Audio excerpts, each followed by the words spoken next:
Tik tiešām, lai Jēzus ir dzīvs mūsos.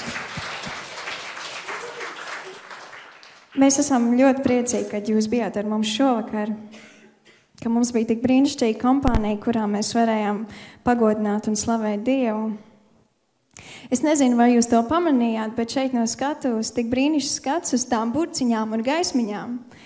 Un tas man liek domāt to, ka tik tiešām, ja šīs burciņas būtu aizvērtas, tur nedegtu tā liesmiņa, vai ne? Es tiešām gribu jūs aicināt, lai mēs katrs atveram to savu vāciņu un dzīvojam brīvībā. Dzīvojam tiešām ikdienas ar dzīvu Dievu savā sirdī. Tiekamies nākamreiz un tik tiešām, lai viņas svētības ir ar katru vienu jums šovakar.